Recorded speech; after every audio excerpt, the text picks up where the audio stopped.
Hey guys, thank you for watching, and for today's video I'm gonna show you how to make a Favour box. Please watch the video until the end so you will know how to customize this kind of box. This video is created to grant the request of Miss Susan in my previously uploaded video. Thank you, Miss Susan, for being my follower, and I hope this tutorial would help you do your own boxes. I will be using long folder, and this is enough for a 3x3x3 inches dimension of a Favour box. And before I go on, I'd like to thank you all for watching my videos. And please do subscribe my channel and hit the like button and set the notification to all so you will be updated and get notified whenever I upload new video. Please also share it to your friends or someone you know who need this kind of contents.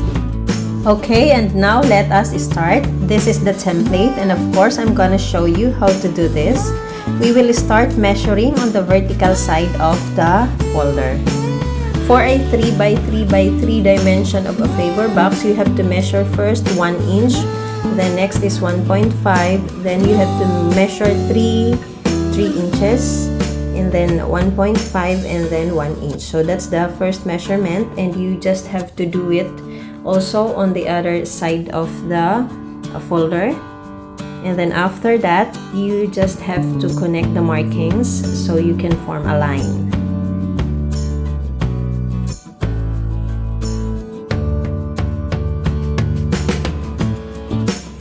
Then, in the horizontal side of the material, we have to start measuring from this folded one. So from this point, we have to count 3 inches going down. And then another 3 inches and 2 inches. That's the last one. And then we have to do it also on the right side of the material. Then, after that, form a line again. Next is here, we also need to measure from the folded one 3 inches going up and then 2 inches. And then exactly the same on the other side of the material, measure it the same on the left side. And then after, just connect all the markings.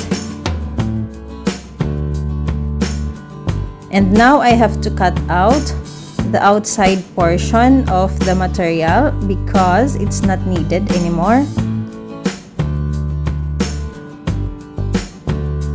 So the actual dimension of the board material is 14 inches by 13 inches. That is enough for a 3x3x3 dimension of a Favour box. And now guys, we have to identify the center of the base. And this is it. And next is I'm going to show you how you can make this portion, these two curves. Okay, to do this, position the ruler from this corner and along this horizontal line on the base that we have marked. And count 2 inches going down from the corner and mark it. Then do the same to the other side corners of the base.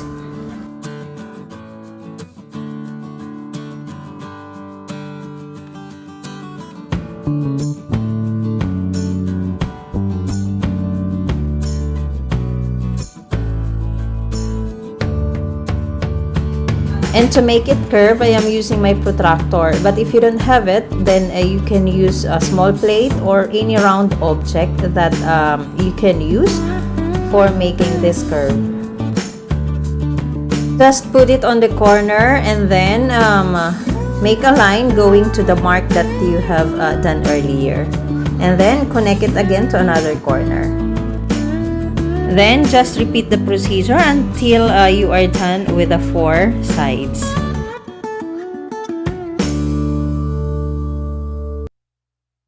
Okay, once it's done, it looks like a flower like this.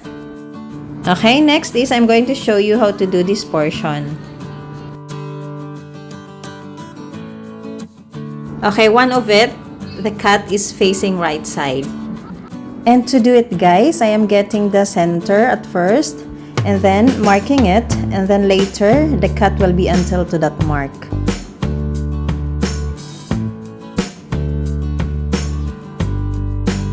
Okay, now it's all done. The measurements and then plotting of the points are done. So I am going to take out the outside portion.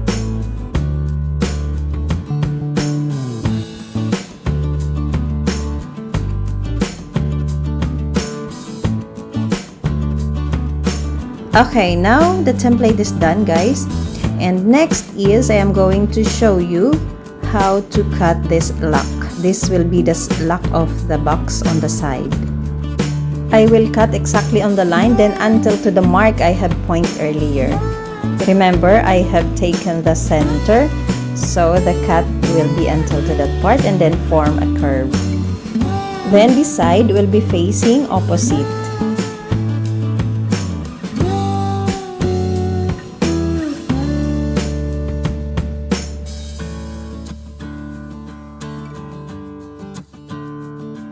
Then I will be making this. I will just design it like a curved one. And I have to get the center, then leave 1 inch in the middle. And then both sides should be curved, so I'm using this protractor. And then do the same to the other side. Okay, so I'm almost done. And next is I'm going to score it in order to fold and assemble now the box.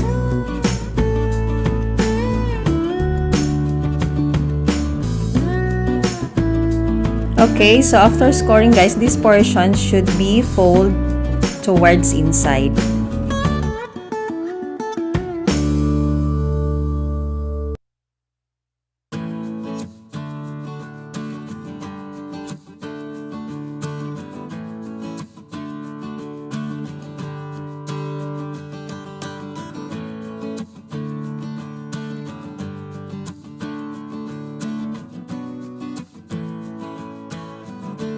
Okay, next is I'm going to cut a hole where I can insert this ribbon. And the width of the hole, guys, should be exactly the same to the width of the ribbon. So you have to measure it first before you make the cut on the side. And it should be placed exactly on the center. So you have to measure it and get the center of the side, and that's where you can start cutting the hole.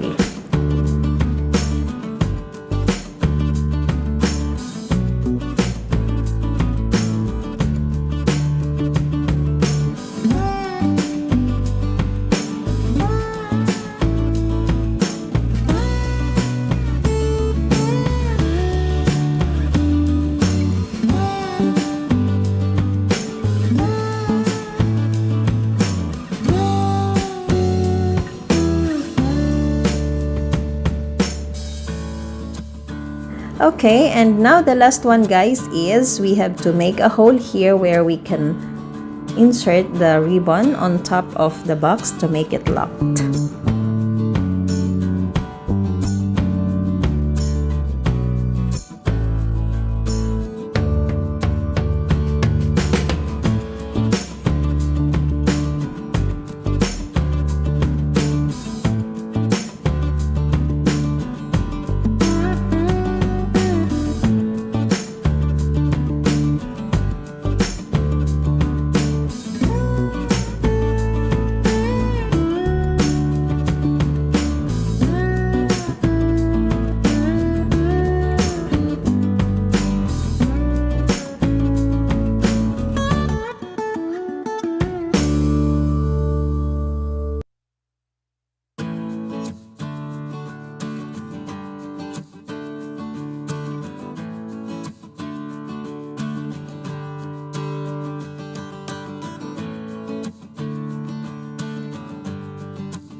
Okay, so our Favour box is now done.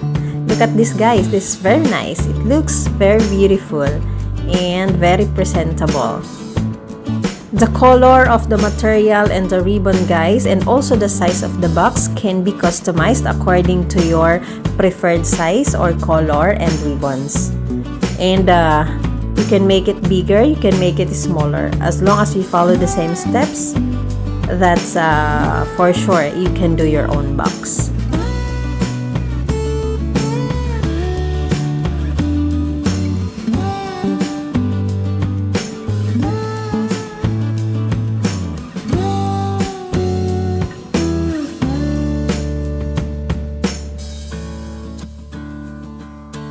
Then on the side of the box, guys, you can customize it. You can put whatever you want. You can write or you can put a sticker. This Favour box, guys, has many uses. You can use it in any occasion or event. The color, the size, and the ribbon or any decoration can be customized, and it's up to you. You can make it more beautiful, more colorful, and more presentable. It depends also to the occasion and also to the content. Thank you so much, guys, for watching. If you have a comment, put it down below.